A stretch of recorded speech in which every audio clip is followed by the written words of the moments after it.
Are your ulcerative colitis symptoms proving difficult to manage? Tremfya guselkumab can help you manage the cycle of UC symptoms. At 1 year, many patients taking Tremfya achieved clinical remission, and some patients also achieved endoscopic remission. Individual results may vary. Tremfya is a prescription medicine used to treat adults with moderately to severely active ulcerative colitis. Serious allergic reactions and increased risk of infections may occur. Before treatment, your doctor should check you for infections and TB. Tell your doctor if you have an infection, flu-like symptoms, or if you need a vaccine. Ask your doctor if Tremfya can help you manage the cycle of UC symptoms. Call 1-800-526-7736 to learn more or visit tremfyaradio.com. Today on CityCast Madison. Early in-person absentee voting starts tomorrow, March 18th. Among many races, 3 Madison school board seats will be on the ballot, including 2 incumbents running unopposed and a competitive race between 2 newcomers, engineer Brett Wagner and disability rights advocate Martha Saravo. We sat down with both of these candidates to hear why they are running and get their takes on the biggest issues facing Madison schools. It's Monday, March 17th. I'm Bianca Martin, and here's what Madison's talking about.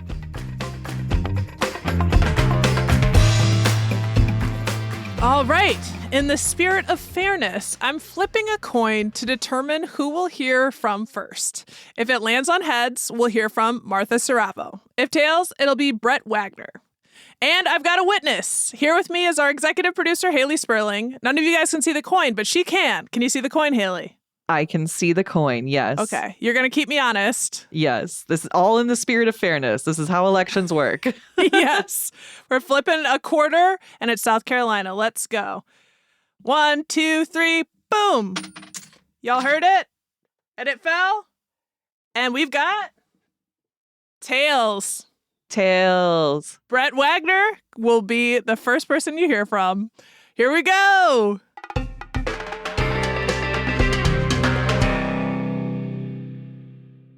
Brett, thank you so much for joining us today on CityCast Madison. It's great to be here. Thanks for having me. Yeah, so you're running for a seat on Madison School Board. Why do you want a seat on the board? I'm running as a dad on a mission for Madison schools, and that is to make sure every student reads at grade level, every single one. I discovered throughout this process, our Madison students are really struggling. 50% of all Madison students reading below grade level. That's 75% of Latino students and a shocking 90% of Black students reading below grade level. And I started thinking about how does that happen in a district with our resources, right? We're in a district, a lot of well-educated people, a district that has a community that strongly supports our schools through referendums, operating and capital referendums. How do we end up with only 1 out of every 2 students reading at grade level? Literacy, it affects attendance, it affects student mental health, it affects graduation rates, the obvious things like college community and career readiness. This is our future workforce. So if I had to give one reason why I'm running now, it is to do something about this issue and give every student a chance to grow and to be a stellar reader, because we know how important it is throughout life. You've really identified that single issue. I did want to ask, obviously at the core of education are the children. What would you say is the biggest issue facing Madison students? Is it literacy? 100%. Yeah. So just to give you some information about it, pre-K, before you show up to school, you're preparing to learn to read, right? So you're vocalizing, you're learning to speak. Once you get to pre-K and pre-K to about 2nd grade, you are learning to read. So, and it has to be a very structured, we know this through science, it has to be a very structured process through phonics, phonemes, comprehension, vocabulary, and fluency. These are the structured things that we need to get students familiar with and reading, because when they get to 3rd grade, we more or less assume that they are ready to start reading to learn.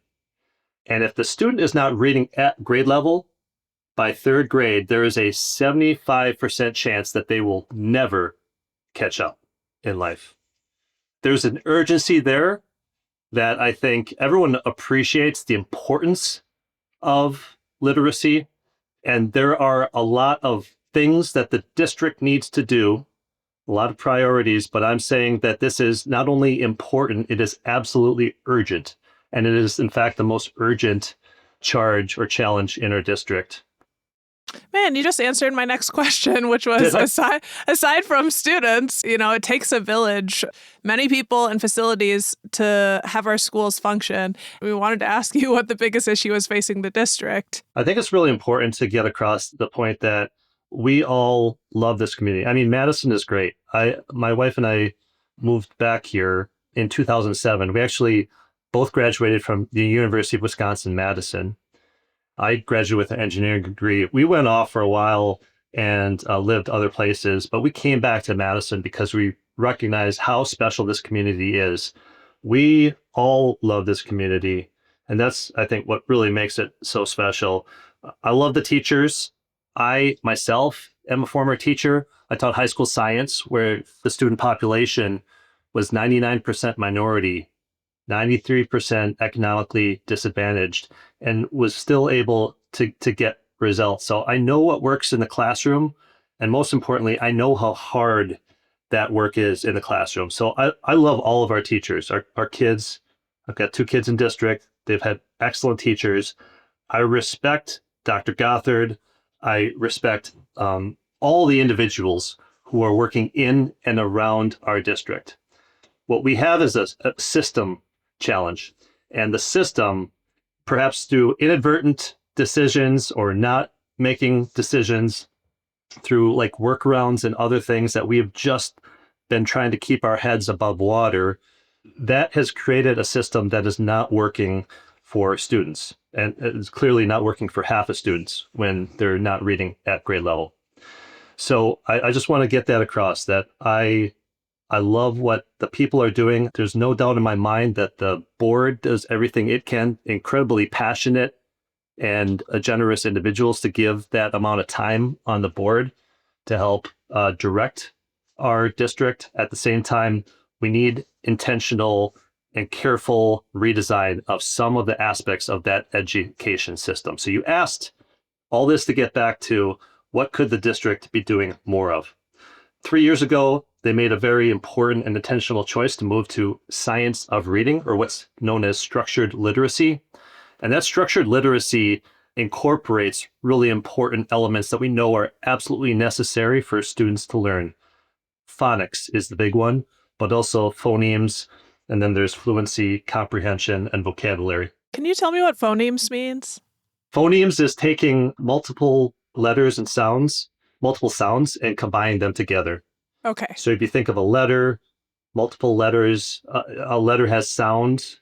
And in case of the science of reading, actually, students benefit from learning sounds first before the actual letter.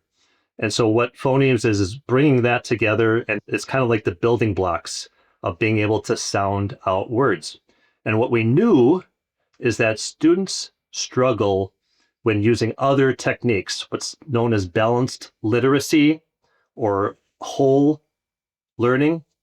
And that is a 3-cueing method where you look at, well, what's going on around that word? If you don't know what that word is, what's the picture looking like? And what does the word start with? And then it comes to, well, guess what that word is. And that 3-cueing method has been proven not to work.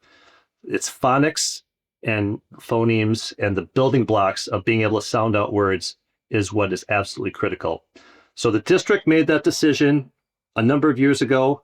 They have been implementing it in the district. Big wins there. What I am saying is missing is literacy as the priority, as the job number one. And it's not just the ELA or the reading teacher or the K through 5 grade level teachers' jobs. It is everyone's job in district, from the school board member to the superintendent to all the people that make up our district on the operations side as well as the instruction side, even like gym teachers, I might say job number one, literacy. And so we need to think carefully about how we might go about doing this, but things like restructuring reading instruction time, creating these dedicated reading blocks where all staff is involved in teaching reading and grouping students by skill level, not by grade level. So if you have a fifth grader or a third grader who's reading at a first grade level, they might be with other students who are also reading at first grade level. They might be first graders, they might be second graders. Well, it seems like you really have a plan thought absolutely. out here about like really steps to take in the classrooms to better our literacy rates, because you shouted out these really egregious, scary stats right at the beginning of the conversation about, despite all of the resources that we have dedicated in this school district, we are not really turning out the literacy rates we'd like. There are multiple school board seats up for election this spring, but only one race that's contested, which is the one you're currently running for. What separates you from your opponent? What makes you uniquely qualified? Sure. Just being a former teacher, an engineer who understands both the classroom experience and data-driven decision-making. I'm the PFO president at Cherokee Heights. So I've seen firsthand, what strong leadership, good systems, and strong school culture can have an impact on attendance. They're 92% attendance rate right now and have terrific school culture and relatively few behavior incidents. Haven't had a fight since December 15th. That all, I get a front row seat to that as the PFO president and supporting some of those cultural programs or initiatives that the staff there runs. And then I think the other big thing here is just a willingness to dive in on the issues that really matter. And when I mean dive in, I mean like get into the weeds. So I was not a literacy expert. I don't even claim to be a literacy expert, but I have talked to the literacy experts in our district, the ones who have been tutoring, have been teaching, have been studying for decades this problem. And so I've formed a stronger point of view that I can, clearly articulate what our problems are. Mm-hmm, and then, I think a bottom line, I think something in common between myself and Martha is that we both have kids in district. And so obviously we're deeply invested in public education. I have a history of teachers in my family. It's what in part drove me to teach in the classroom as well. And so I think it's that combination of teaching experience, it's the being able to think in systems as an engineer and being willing to dive in and able to dive into those deep data decisions that sets me apart. Yeah, and you both have notable endorsements. You have two former Madison School Board members, Christina Gomez-Schmidt and Ed Hughes, endorsing you, plus the Wisconsin State Journal editorial board. Brett, if you were elected to the board, what is the one thing, tangible data point, I'm going to have to make it really specific for you because I know your one thing is literacy, that you want to accomplish? Every student reading at grade level, and some might balk at that. I think there are real challenges in basic needs of our students. Transportation to school, so access is one. Shelter is one. There is a homelessness problem in our district, and a lot of kids face that problem. Another one is in the basic needs camp is food insecurity. So 15% of our kids in Madison are food insecure. So not only may they not have had breakfast before school, but they may not have had dinner the night before. So they could be going like 24 hours without having a solid meal. We need to meet those basic needs first. And so I am saying that these are important things and we need to work through them. But bottom line, we need to focus and expect our students to be able to read at grade level. And I would say the one thing that I would change, the one thing that I would measure both my own effectiveness as well as the effectiveness of our district is an accountability metric, and that is transparent reporting with reading proficiency is the central metric for district success. So if it's going up, we're doing better, we're improving. We should be learning from that. If it's going down, we're failing. We need to quickly adjust and react to that. You know, in the hustle and bustle of running schools and educating a diverse body of kids, the things that could be better, they can become like a loud chorus, right? Like that's something we hear about a lot. What's something in our district that's going right?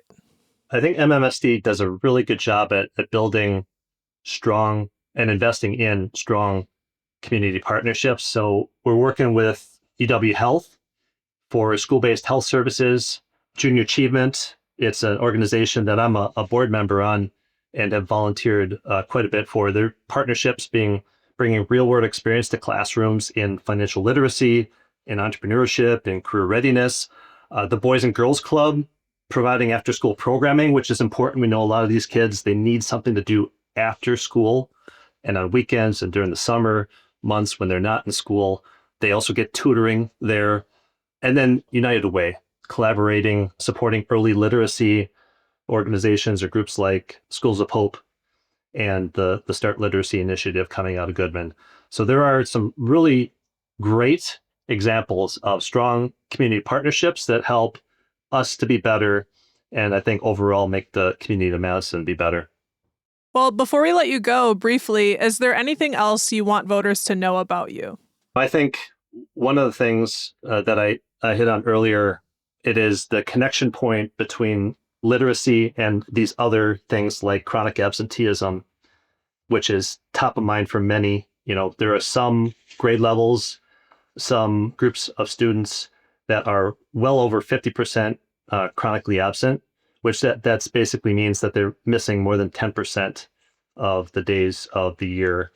Chronic absenteeism, students' sense of belonging, and school safety too, which has come up a lot in my campaign. And these are all connected back to literacy. I'll share for attendance. Reading difficulties often precede attendance problems because students are avoiding academic environments where they feel unsuccessful. That just seems natural, right? If you're not good at something, you tend to avoid it, but there is hard evidence that this is the case. Number two, in terms of belonging, when students can access text at the reading level and they see themselves represented in those stories, in that literature, they're more likely to participate in classroom discussions and feel part of the community. And then the third thing I'll share with school safety, and that is that restorative practices, which the district is investing heavily in, restorative justice programming, those practices combined with narrative literacy approaches, they've reduced school violence by 30% or more in multiple urban districts. So to think that we have the tools in our hands to reduce school violence without necessarily having to install metal detectors, having to consider bringing SROs back into the schools, without having to do a lot of the visual things, the visible things that people normally gravitate to. It is the hidden things like literacy and school safety that I want everyone to understand. We can impact all of these different things by just doubling down and doing everything we can to get every student reading at grade level. Well, Brett, we wish you the best of luck in this election, and we just so appreciate you making the time to come on CityCast Madison and share your campaign with us. We appreciate you. It's been an absolute pleasure. Thank you.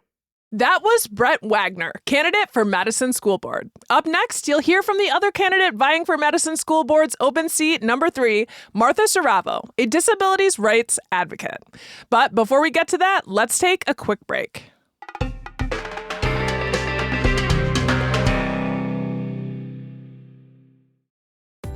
This episode is sponsored by Babbel.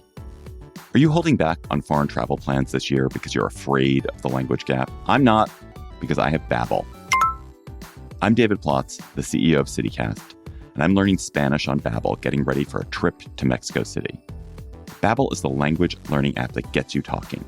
Babbel's quick 10-minute lessons, handcrafted by over 200 language experts, get you to begin speaking your new language in 3 weeks or at whatever pace you choose. Babbel's tips and tools are inspired by the real-life stuff you actually need when communicating. With a focus on conversation, you'll be ready to talk wherever you go. Babbel has given me great lessons on getting directions, ordering in a restaurant, and making plans. And of all the things I'm doing in Mexico City, I'm probably most excited about the soccer game we're going to. So I was excited to learn how to cheer from Babbel. That'll be me you'll hear yelling, "Fuerza Tigres! Fuerza Tigres!" With over 16 million subscriptions sold, Babbel's 14 award-winning language courses are backed by a 20-day money-back guarantee. Let's get more of you talking in a new language. Babbel is gifting our listeners 60% off subscriptions at babbel.com/citycast. Get up to 60% off at babbel.com/citycast. Spelled BABBEL.com/citycast. Babbel.com/citycast. Rules and restrictions may apply. This episode is brought to you by Prime Video. In the small town of Holland, Michigan, nothing is ever what it seems.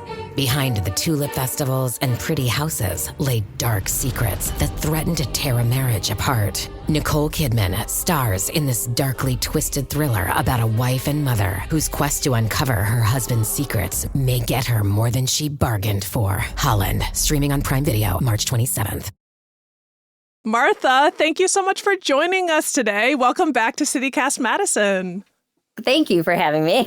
Yeah. Really enjoyed last time I was up here.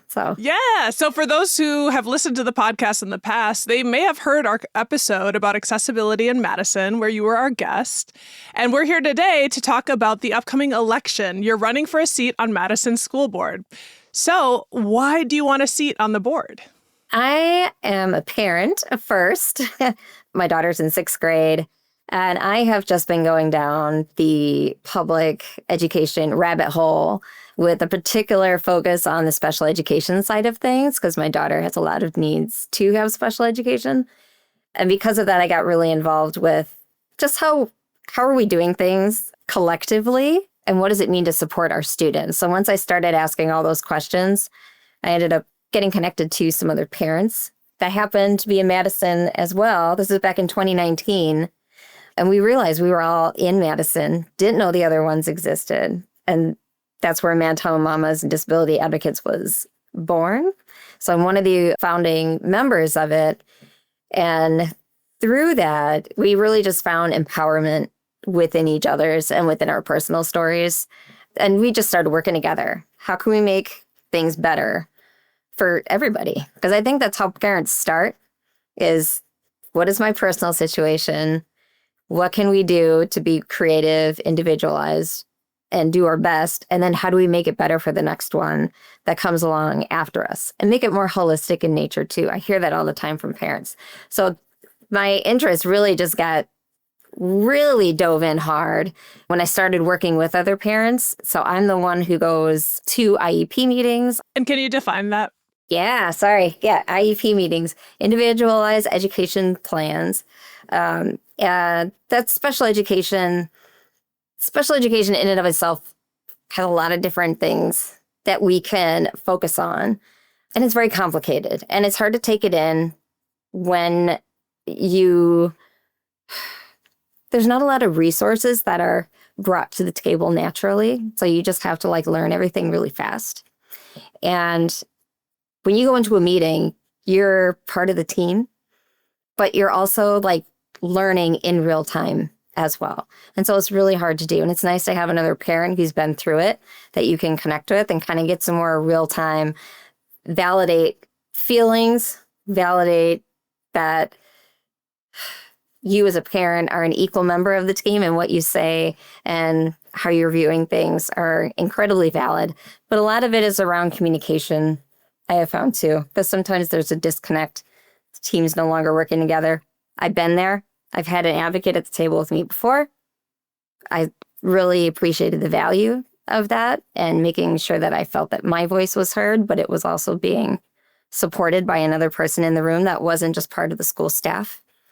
That's my sweet spot, as I like working directly with families. I like going down to the schools and helping us be creative and individualized as best we can, because every student has different needs. And so my role in Madtown Mamas keeps me very much working on the ground or just connecting people to resources. It's not just Madison I hear back from parents. It's also outside of Madison. But I'm able to use all these stories now from different parents to help another parent navigate where they may not have crossed paths at all.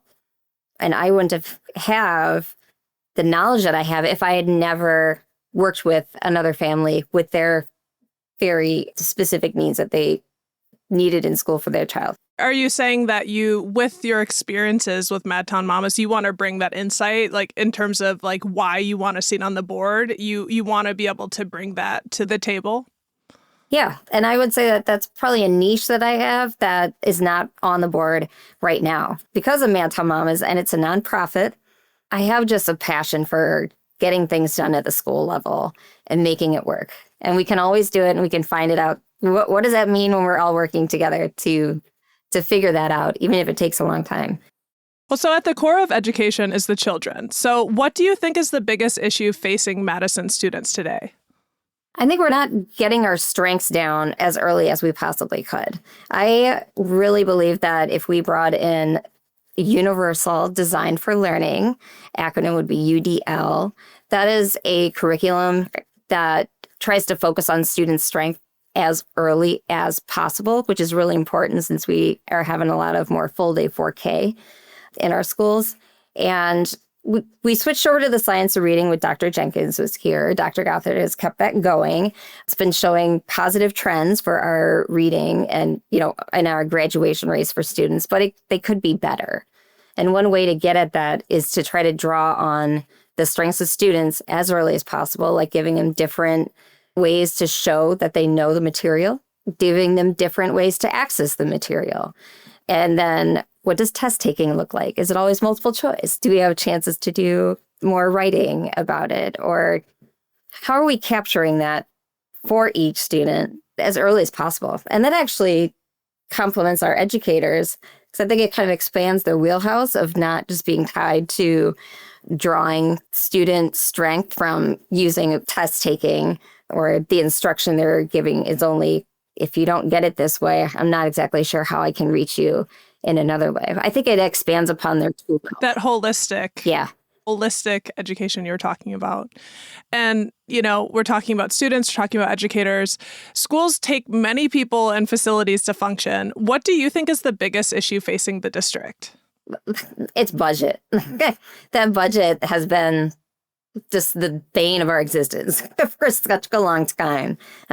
Everyone's tired of going to referendum to try to appease what we're not being given from the state side of things. And the fact that we're constantly underfunded for special education, so there's always a draw to cover what's not funded from the general education fund. Like, we don't know what we're not missing. Like, if we asked all the what if this was something that we could do in the schools? I had someone say, imagine a Madison that did A, B, and C. Well, imagine a school that did A, B, and C. And we would get a lot of different answers because we have a really diverse community in Madison too. But if we ask that question, if we were fully funded, or let's just say better than we are now, to some degree, if we took public education out of the political divide, how would we come together? And what would it look like? I want to answer that question, and I would love to get back to that space and to have that expectation from the top down, so above district level, from the point of our legislators, let's all focus on this together and stop making it an argument, essentially. There are multiple school board seats up for election this spring, but only one race that's contested, the one that you are currently in the running for. What would you say separates you from your opponent? We come from very different walks of life. So I've been working with families in the schools, just drawing off of these always in the moment situations. I live that journey every single day. And my daughter does, doubly so, because special education requires, I don't know how to put this, but when you have special education needs, there's more meetings. You have more that you're watching over while your student's in school. And communication is huge. So trying to bring the complexity of public education into a very specific, what is our sticking points? Like, what are we going for? Which is why the points that I've been talking about before do have a more holistic idea, but also go for the individualized attention that we're giving each and every student. So when I'm saying, what do I bring new to the board, is that I'm a very visible and on the ground person, which I would continue to do, because where I see the value in people going to the meetings. I've been to plenty of board meetings for good reasons and for reasons of frustration. So they know me very well. I have communication skills and a preset relationship with the board and most of admin, which is in a good space, because it doesn't mean I'm going there to like sing everyone's praises all the time. I'm also not going there to complain at them constantly either. I want to find solutions, and I want people to be aware of things that are going on. So I think coming in with that premise ahead of time, instead of having to build relationships with everybody, is really essential. And then my ability to be on the ground in the moment and communicating within a short amount of time. If that's something that I found myself frustrated with, is pretty much all our board members have full-time jobs. My full-time job is working for the nonprofit for Madison Mamas and for Wheels and Heels, which is about adaptive dance. So everything I do, I get to dictate my own schedule during the day and make sure I'm prioritizing things as they come up. Yeah, you have endorsements on the board right now, Nikki Vander Molen and Ali Muldrow, as well as Savion Castro. And while we're talking about solutions, if you were elected to the board, if you could boil it down, if there is one thing you're like, this is what I'd want to accomplish on the school board, what would that be? So I believe that when you go into a position that requires you to be more intentional over everybody instead of the spaces where I currently affiliate with, I think it requires a bigger sense of responsibility to be accessible to more people and organizations that you are then speaking for, and trying to make sure those voices make it into that room with intention. So communication with public, because the school is accountable to everybody. Everyone's voting on this position. And then transparency is something that's huge too. So those are the two biggest things in my mind of what would I, like when I'm looking at it from my point of view and the things that I have said, well, why isn't this better? I want to be part of that we can make this better, and I can be the person that fulfills that role because I have the time. I definitely have a passion for public schools, which you just need that in order to continue to go, because sometimes it's a difficult space to be in because of the political climate, the cultural climate, the inclusion climates, that we're dealing with and very well aware of. And the dismantling of things, from the top down and the restructuring. It has me incredibly concerned. So I think we need to have big eyes on that. And I've been involved in lots of different types of advocacy that goes beyond just the local level. So again, previous relationships, previous experience with asking people to do better than from our local level, because that's exactly what we need right now.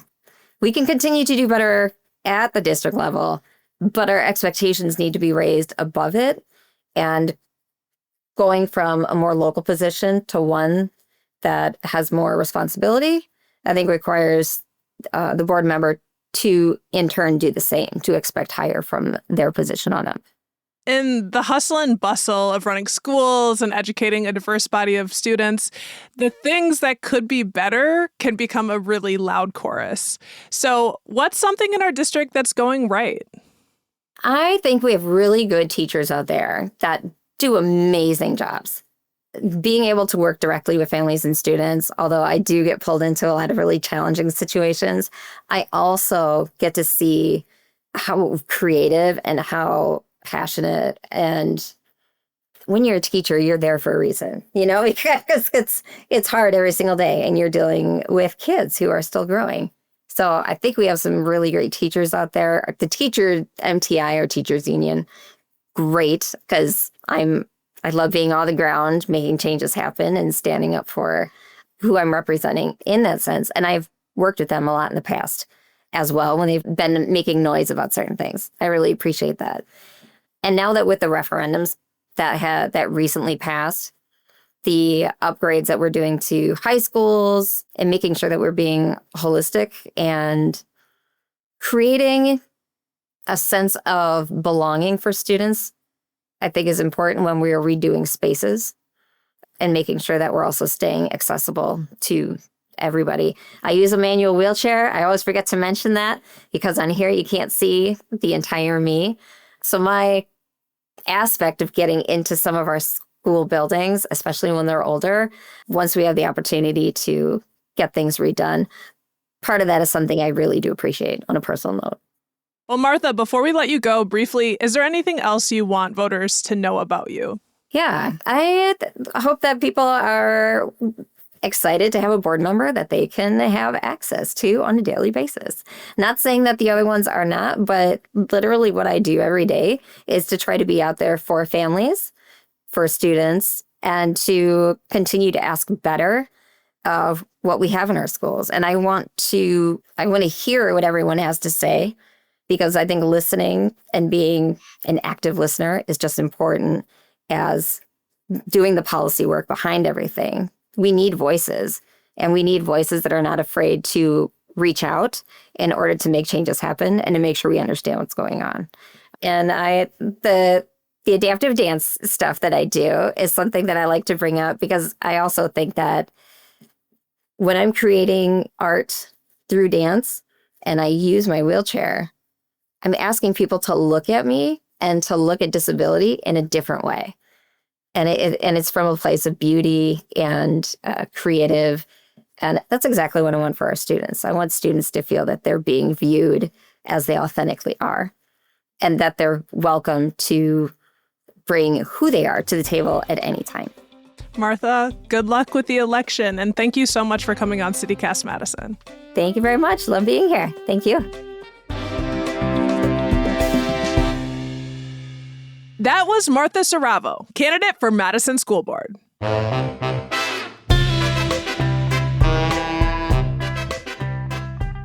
That's all for today here on CityCast Madison. I'm Bianca Martin, your host. If you enjoyed the show, why not share this episode with a parent or teacher in the Madison School District? We'll be back tomorrow morning with more stories from around the city. Until then, make your plan to vote.